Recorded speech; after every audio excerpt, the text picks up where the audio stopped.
Hi, welcome to another exciting episode of the Andre The Beast Crayton Show. Another exciting show and definitely another exciting guest.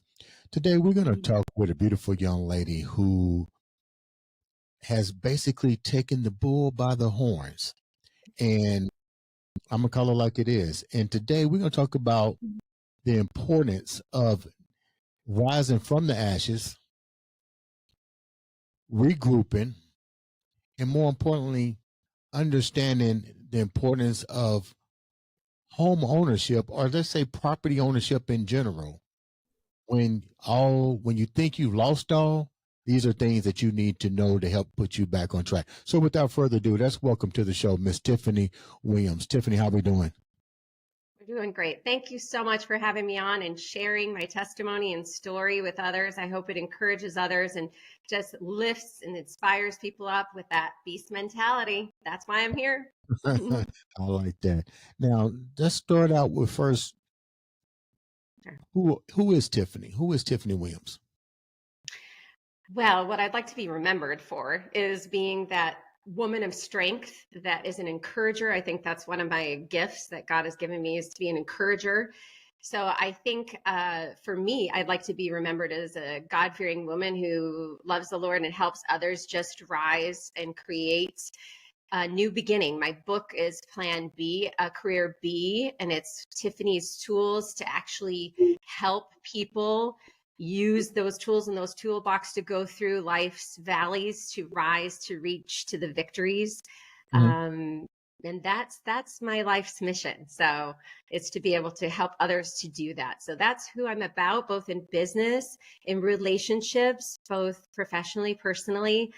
That's what I pray I will be remembered as. Let's start with this beautiful book, Plan B.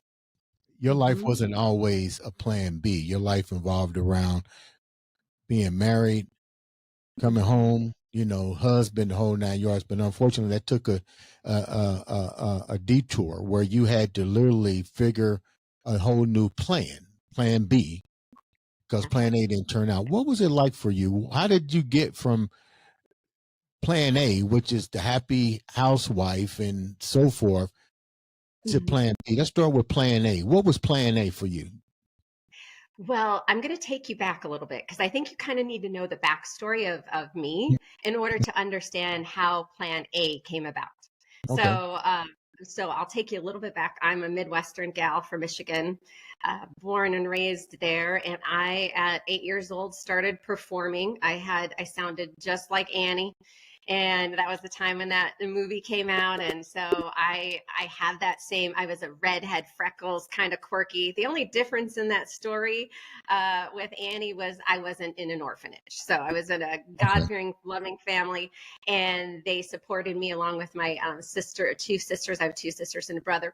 And I have to say that upbringing really helped to support what at the time my heart was, which is kind of this. My theme is always just like that song, Tomorrow, the sun will come out tomorrow.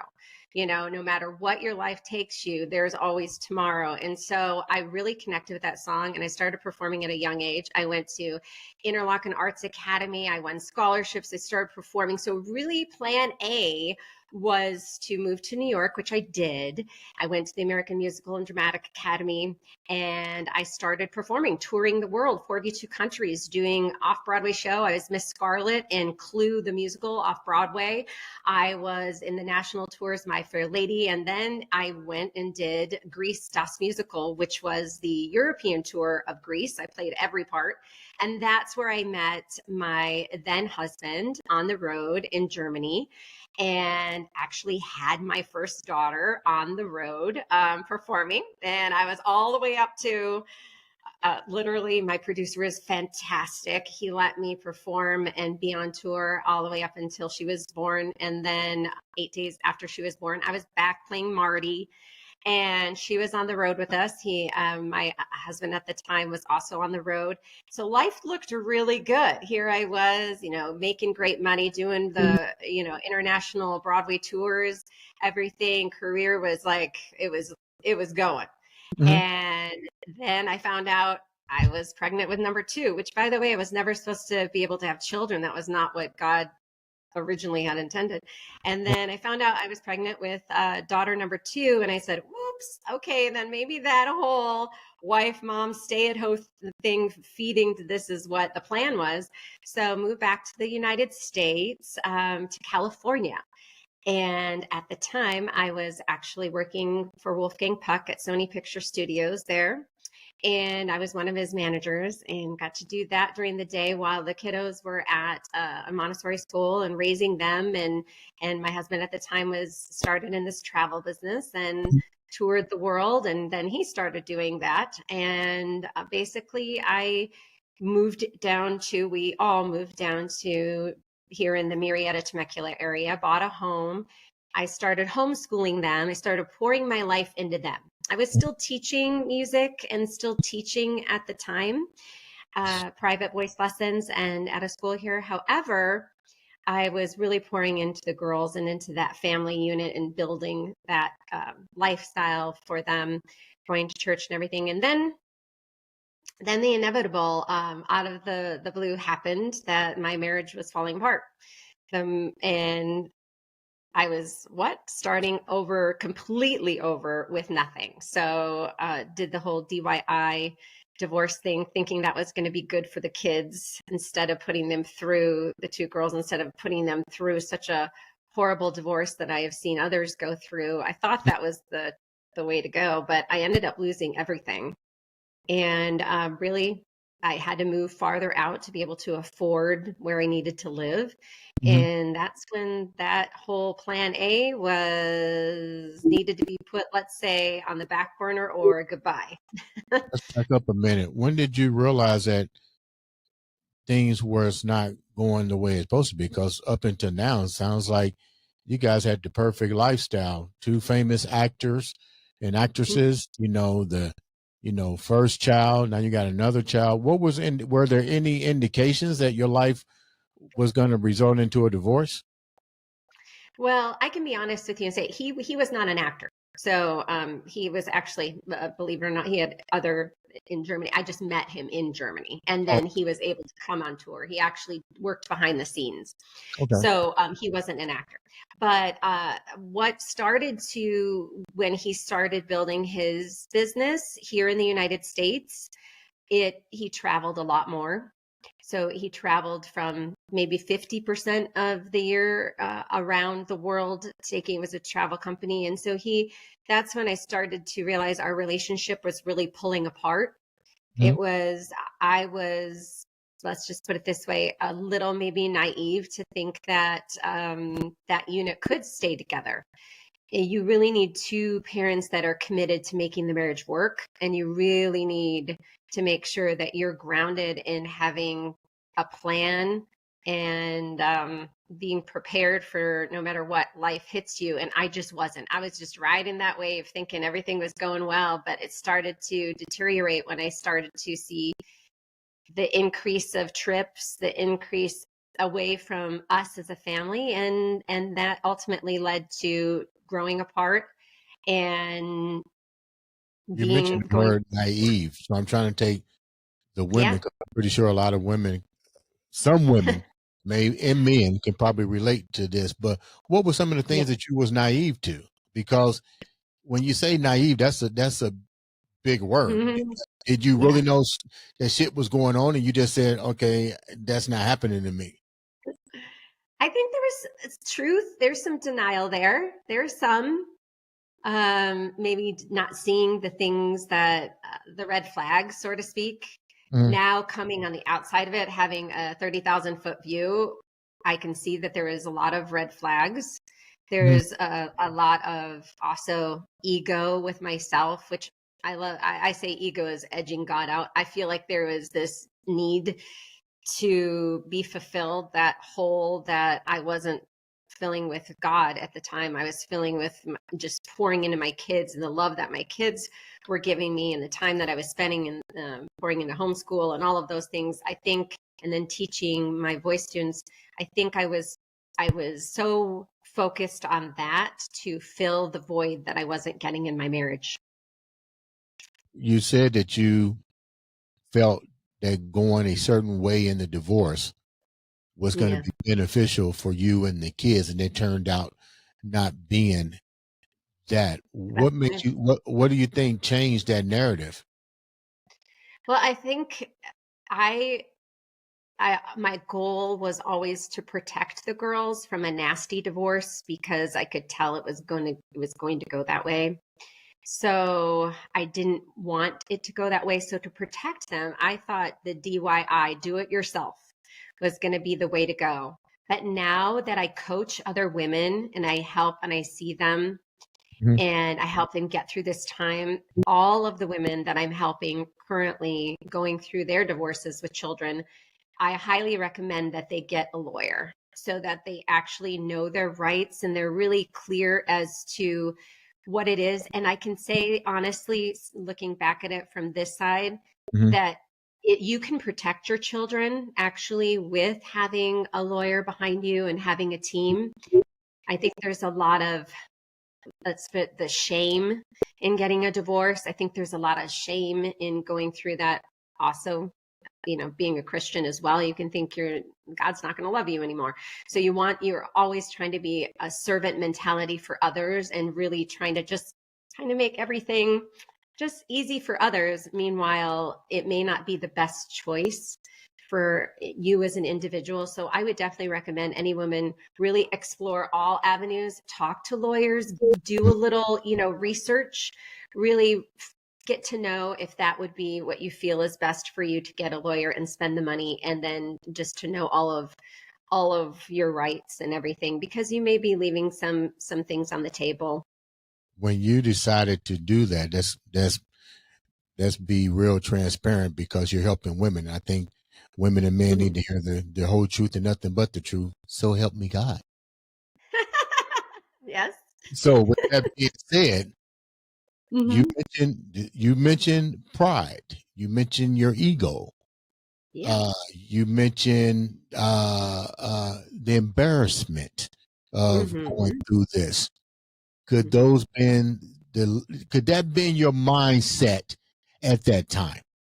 You didn't want to be embarrassed. 100%, Andre, To absolutely, know what 100%. was going on. You lived the life that people go, oh my God, and you didn't want to hear the I can't believe she's getting divorced because the persona was you had the perfect lifestyle, and could have been that you felt more less, even though it was a divorce for whatever reasons, which you'll tell us later. Yep. Um, notice I'm pulling it out. uh, um, you were still trying to protect what maybe you thought might have a second chance, which I think that's No, what that's most people do. Well, I think there is that self protection 100% of trying to, this image that you Mhm. feel as though you talk about that vulnerability. You have to be vulnerable to be able to show who you really are. And of course, social media was just picking up then. It was, getting all the accounts and all that kind of stuff was just picking up then. So absolutely, there definitely is that. But I'm going to be honest with you. No one's perfect. I made mistakes, and luckily we've come through that as far as having a good family structure Mhm. and seeing our daughter graduate recently from UCLA with honors. So I'm going to say that it's been worked through, but during that time to go back, it was definitely that yeah, you think you want to put this personality out there that is, oh, I'm fine, everything's fine. And I think we have permission these days, much more. We give ourselves permission. It's okay to show the raw, real side of what it's like and who we are. Right. And especially if you're in the business like myself, to help women and men create and rebuild and build again. And maybe it's career B, C, D, E, just to keep on keeping on.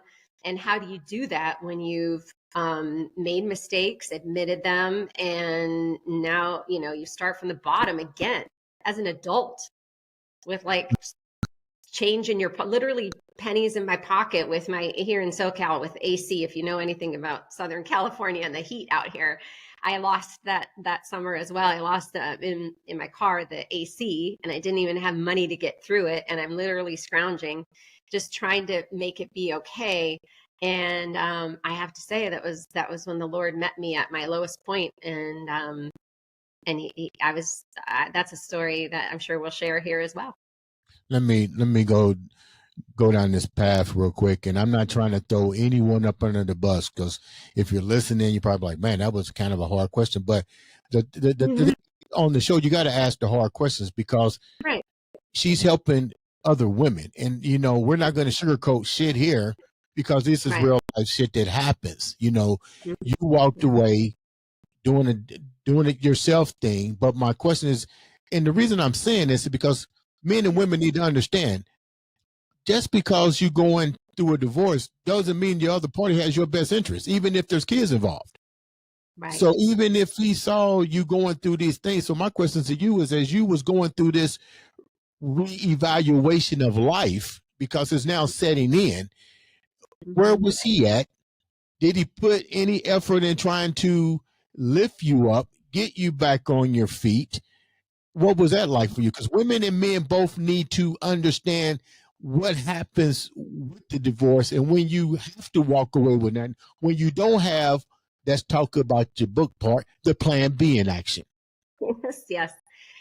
And I have to say, because he was traveling quite a bit, and so and because we had to sell the house to pay, we both pretty much on both sides started here. So when because we had bought a house, we had debts. After paying everything off and after splitting everything off, that's pretty much the bottom line. And so for him as well, although he had his career, I lost my students because I had to move farther away to be able to afford where to live. So I didn't have the steady income coming in. So that was the difference. And he was traveling. The support was, of course, there was some financial support there, of course, but was it enough? No, it's never enough. I don't, I'm helping these women today. I'm shocked with lawyers. Hold that for a minute. Why this is in my mind? Didn't mean to cut you. Hold that thought for a minute, because we're talking really fast, but hold that thought. Okay. You're helping women and stuff, but let's go back a minute. You had to downsize everything. So I'm thinking, plan ahead on plan B and giving advice to the people ahead of time as we're doing this interview. Yes. Isn't one of the biggest mistakes that people make is trying to keep up with the Joneses and thinking that life is always going to be a happy ever after? Now, if you're listening to the podcast, you're going to have the good and the bad. You're going to be somebody say, well, you shouldn't have lived that way. You never know what would have happened. That shoulda, coulda, woulda. So as you're helping people with plan B of the book, how many people have you dealt with that have been in situations where they tried to keep up with the Joneses? They wanted to keep their appearance on the social media, and then later find out, you know what, my marriage is going through a divorce. Now what do I do? 99% of the time, it is that case, that there is no preparation. Nobody wants to go into a marriage. And I can talk to you about how my marriage now, that I met, and by the way, I met him. He was going through the same thing at the same time. Our divorces were final 10 days apart. So, God definitely ordained this relationship. I can tell you that that relationship and how that grew to be completely different, but nobody prepares for this. You don't want to prepare for this if the best advice I can say is to try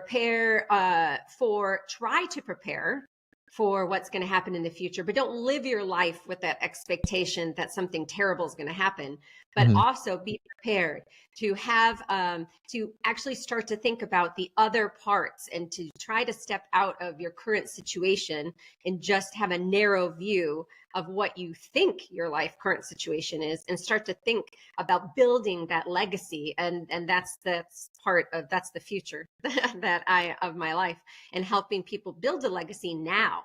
And what we're already teaching with the girls is how you can do that right now. We want to put mortgages and real estate in the schools now, because that's the best investment on the planet, and you can live in it, and how you can navigate that now to build as a 22-year-old, as a 20-year-old, and start helping yourself now. So when you get in a situation, you're better prepared if life throws you a curveball, whether that's, addiction, divorce, whatever happens, that you can, or even health.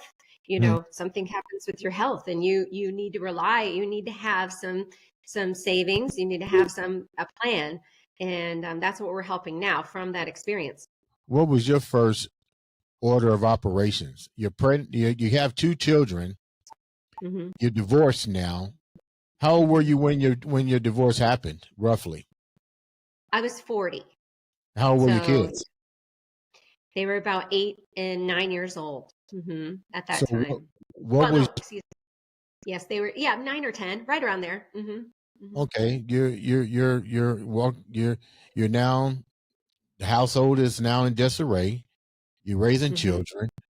What is your what's your game plan? You don't have a plan B. What's your game plan?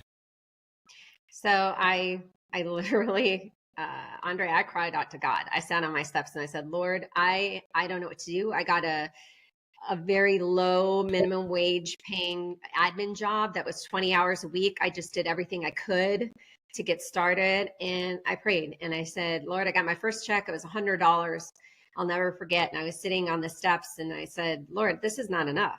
I don't know what to do. And I literally heard the voice of God saying, you be faithful and I am going to pull this through. So I tithed $10 out of that $100 paycheck and I needed every penny. And everyone was telling me, around me, no, you need to hold on to that. And I said, no, I need to give it. And I tithed and I hadn't been singing myself, my first love. So I went to my church and I joined the worship team. And I said, I'm going to pour in a little bit to me because I see that's one of the things that was lacking. When you're in the airplane, put on your mask before you can help others type thing. That would be my biggest advice. Still do something for you to help you grow in the valleys, even when it feels really, really low. And that's actually where I met my husband on the worship team, the first day on the worship team. And I can tell you, not even a month later, I got the phone call that said, hey, we're looking for a teacher at the school, at a private Christian school. We're looking for a musical theater teacher. Would you come join our team? And I did. And that pretty much, those doors started opening and I started rebuilding then. And I had also, met my now husband there on the worship team at the same time. And yeah, it was hard, but I tell you, I can honestly say, I was in the ashes. I was down at the bottom with pennies to my name, not wondering what's going to happen. And, feeling that shame, not wanting to ask people for help. That's another thing that I coach. It's okay. There's a time for mourning. And then there's a time to put on your big girl panties and get on out there. And that's what I said. I'm going to do it. Get on my big girl panties. Hold that thought. Let me ask you a question. I know this is getting emotional, but the good part about it is we provide education on this show too, and this is definitely one of them educational moments. So let's go back for a minute. You mentioned something. What do you think you got lost in the first relationship? Where was this? I was going through the grind of providing for others, and I left myself. I was trying to strive to help and be that mom. And I think a lot of moms get this way, where they forget that they need to take care of themselves and they need to be cared for. And they need to do, if you've got a love, for example, of writing, you need to get in a writing group. You need to be a part of a group. You need to feel encouraged. And then you don't need to go out and encourage others. That's one of my tools and Tiffany's tools is to, if you're wanting something, then you should go out and give that to others. And you'll be amazed at what God provides and just supplies for you, because that is one of the greatest things about this world is if you're longing for something, go out and give it to somebody else and whew, you'll see that blessing come back. You wind up getting involved in the real estate. Yeah. How did that change your how did that change your life? We know about your significant other, but we're talking about generational wealth now. So now your path is shifting. That taught you that what? That divorce taught you what? That you didn't have nothing to fall back on? Right. Yeah. So that's a great question. Well, my husband, who I met on the worship team, my now husband, Paul, when I met him, he had a real estate and mortgage company, but it was just him and one other person, very small. And so he was starting from the bottom as well. So he just kept going, kept grinding, kept it going, and survived the crash, of course, in 2008 and all of that. And he was in a big company and he downsized, created his own. And so I was talking to him at that time. We were courting. And when we were talking about what he does, and my personality is obviously from theater. I just love people. It's about relationship. And so it seemed a natural fit to just at least, put my toes in there when we were dating to get my real estate license. And my family my dad came from nothing growing up, throwing newspapers at 10 years old to make money, to be able to put steak on his table. So I learned from him that you just jump in, give 110%. And if it's something that you enjoy, you're going to thrive at it. And I love people. So I thought this seems like a natural progression. And my dad has built, and mom and dad have built this family of generational wealth. And so I said, I think this is it. And they have real estate. So I kind of already knew about the real estate side, but not from a realtor side, from more of a investing as families and building that legacy. So I jumped in and started learning all the nuances that I could from him. And I absolutely fell in love. What I realized, because the girls were getting older now, and what I realized when they were on their career path in school is that the schools never taught them about real estate and mortgages. Yet that's something that should really be taught about in schools, because that's usually the first thing besides a car. You usually buy a car, but the American dream is to buy a home and to own a home. And how do you go about doing that? You need to prepare, just like in life now. And the earlier, the better. And when I saw that they had all of these like fake stock markets in schools and all these those things, I saw that need. And then when the clients were coming, hey, I think I want to see if I want to buy a home, and getting them qualified and seeing and helping them grow that, okay, you're not ready now, but let me come alongside you and show you the tools to get you ready in a couple of years. Mm-hmm. And to really pour into education into them. And that really took off our business. And that is coming alongside my husband. I quit the teaching job to be able to support him in this. And we taught at the local libraries, 101 classes. What we saw was that need was more agents out there are pushing them into just buy a home right away. And if you have no money, not even a penny, I can teach you how to buy a home with no money down. Is that going to set somebody up for success? Sure, you can do something, but should you? Are you going to be able to sustain that? Is that wealth building? Is that helping someone become better? Or is that getting them more into debt? And in this society, what's your take on that from a business standpoint? And not just a woman coming out of a divorce, but if somebody had to come to you right now that was in your situation, coming out of divorce, don't have a home, blah, blah, blah, blah, blah. And you do hear these commercials, I'll buy your home. I'll, no money down. And yeah. I'm not stupid. There's got to be a wrench somewhere down that line. You're paying some money somewhere down the line. What would be the three things that you would tell somebody to do when they're in a situation like that and they're trying to get that first home, or they're trying to start dabbling into the real estate market to have that first piece of property to have as collateral or something to fall back on? Right.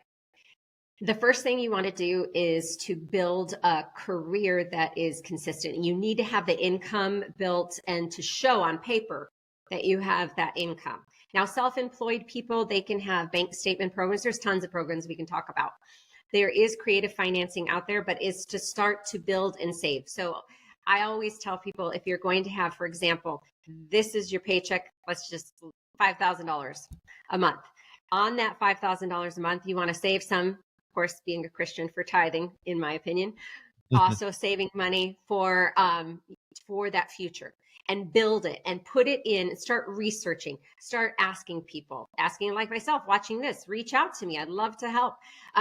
Find people that are helping build generational wealth, not quick wealth, but people who are really that know what they're doing, and start researching them and find out what they did and how they're doing it, and then do it even better. But naming that dollar would be the second thing. So consistency in your job, so consistency in what you're making, keep grinding. And then with that money, each dollar having like a name or having a destination for where each dollar goes, and put that in a fund for you. And there are different funds out there that build quicker wealth for you.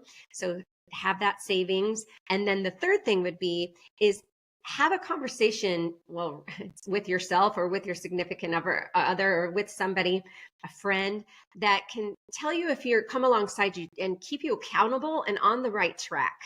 So I think the accountability factor, we forget that we need that, because we can start to get off track. And if you have a goal, I always say to all of my friends, family, everyone, is you put it on a vision board and you put it out there, and you every day do one more thing to help you get towards that goal. So build that little, we've got our phones these days, our iPhones or iNesses and all this kind of stuff. You make a video of what you want life to be and what your goals are. And then you rewatch that video over and over again, and you get rid of that mindset, that negative mindset that is telling you you can't, you won't. You get rid of it. You start talking nice to yourself and start doing stuff for yourself, and then give back to your community that way and encourage others. And those would be, I know that wasn't 3, that was like 10, wasn't it, Andre? Hey, I want the viewers to get as much information as they possibly can. And if it's free, you can keep talking. Yeah, exactly. I go into detail in the book about that, because for everybody else, it's really, you want to build a blueprint, but you have to be flexible with that blueprint, right? You've got to make sure that like there are certain things that are must-dos and that are needs, and then there's wants. So you start to build the needs and achieve those and check those off. And when that momentum gets going, oh, it's great to see our clients do that. It's amazing. In today's economy, I mean, people aren't even looking at buying houses. They can't even afford to pay rent. Yeah. But it's so funny. I asked them, I said, well, how is it that people can't afford to pay rent, but you got developers building high-rise apartments all over the United States? Who's living in these places? So I get what you're saying, but today, in today's economy, is it even affordable to even think about buying a house? In most areas, no. But that's where I say to those people, so for example, someone who is elderly and who is needing to take, maybe their health is not doing so well, and what do? They need to start creating an estate planning and start thinking about it. If they've never had any savings, maybe it's downsizing. Maybe it's selling off that home that you can't live in or that is not sustaining you, and downsizing, maybe moving out a little bit farther to then put a little bit more in your pocket. Start exploring areas that may be affordable for you. But I would agree with you. It is very difficult these days. So I can empathize with people that it is. I mean, there's a lot of people now that are transitioning their homes into like in-law suites, because the care of taking care of some of their loved ones is more than building onto their house or buying another house and saying, come live with us and we can pay a nurse to come and check on you. What's your thought on that? We have a couple of clients right now. We actually help those too. So and part of our generational wealth building is, once you do have a home, is thinking about, even, for example, helping people buy second homes, vacation homes, and then actually turning them into Airbnbs, rentals for passive income. And then having that passive income flow. Those are some of the creative ideas, but one of them, we are helping a client right now. And that's exactly it. They bought a next gen, they put in a next gen, and their family's moving in with them. And then we're helping them sell their home because they were in a reverse mortgage that didn't work out for them. So there are so many options for each and every person in their different scenario. It's just, don't feel overwhelmed by the weight of the economy at the moment. I was there. I know. I remember having $100 to my pocket and not being able to afford, you know, McDonald's fries. And that was a treat for my girls to go through at that time. And I remember, and all you do is you start little by little Mhm. and set goals, put a little bit away. Even if it, like I said, I tithe, I believe that that was the Lord brought that to me and saved me. But if you're not, you do not believe as I believe, there's still a plan for you. Part of that is the next step, which is putting a little bit away. When you start to build that momentum, you feel so encouraged. You're unstoppable. So even if you're a minimum wage, you only have a few dollars, there's some ways to cut some expenses down. I know that sounds really crazy. Maybe living with a family member, maybe to be able to. I have another client that's living with a family member for the moment and building up until she can buy her place. You know what I And thought was so cool? okay. I was I was on TikTok the other day, and there was a guy and this girl. They were brothers and sisters, and Hmm. they had this house, and I'm thinking, okay, I don't know what made me keep looking at it, but they was on the tour with us in this house, right? It was Hmm. so cool. She had a door that she walked into, which was her house. And then if you go through this door, it went into his house, which was the bigger house. But it was like the coolest thing. But they was talking about they was trying to both save and still create generational wealth. And they had a home that really was two homes into one. Like it was crazy. Yes. She had her own private interest. He had his own private interest. But she says, "Oh, I go see him all the time. I just go through this door unless he locks it." And I was like, "Wow, we've." Let me That's before it. we wrap up. Let me ask you this Yeah. question: Yeah. How hard is it for what is what are what? How hard is it for someone to really understand building wealth through real estate? Because there's so many cons and things that's out there. I mean, who do you, what credentials should a person look for in a person when it comes to buying their first piece of property or real estate in general? So you mean when a person's thinking they're ready to go buy real estate? Is that what you mean? Yeah, Yeah. What like do they? coming Yeah. out of divorce, like what you just did. You know what I mean? Yeah. And they trying to Yeah. invest some money. Right. How what Yeah. qualifies them? What qualifications should they look for in the person they're going to deal with? Yeah. So you want to make sure that you look at references for people, really ask the questions. Like I have a whole list of questions that you should ask.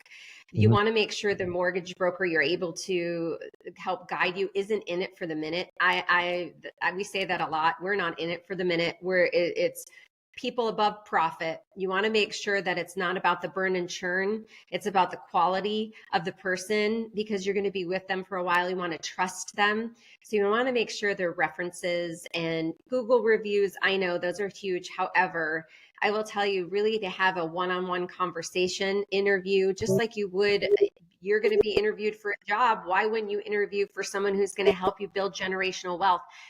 Ask the second and third questions, like what they went through to see that they've been through it. Because I'll be honest, a lot of people out there were just given money in a different way, and so they don't know what it's like to grind and to build and what that steps look like, and making a plan and sticking to it. Mhm. That is very important. But I think the one thing, it's funny that you touched on this, with the families, there's so much creative ways out there to build your wealth faster Mhm. and to build it creatively. There's lease options. I mean, I've got so many things to share with people that there are options out there. You have to get creative, but you have to start planning what your goals are, be flexible that they may shift, and then start every single day, just one day, every single day, doing something towards those goals. And you're just going to see it's that snowball effect. We all know that, but every single person has been down and out. I mean, we've all. I don't know one person, just like I don't know one totally perfect family. There is no perfect family, right? Mhm. Everyone's got their own story and um, their own ideas of what they have for their life. Be flexible, but do what you would love. Because when you love what you do, in the beginning, you may not do what you love. No, I didn't actually love being an admin. I'm not really great at it. But guess what? That helped build because I was focused Mm. on what I wanted to do next. And creating that generational wealth has a ripple effect. You're going to have a ripple effect. They see you and they see what you're doing now. And where there's a Williams, that's what we say, there's a way. Where there's a Williams, there's a way here at Williams Realty Group. So we help people lay it out. And I can't tell you, almost every client that we have, I mean, we're with them for life. Now we get to see their children and their children's children, but we are in it for the long haul, and to see them just benefit. And yeah, sometimes they fall again, then we help them rise back up, and that's okay. You keep going in this life, never give up. And there's pain in your purpose. On the other side of the pain, there is so much greatness and purpose for each and every person out there. And I just can say that your next life is your best life.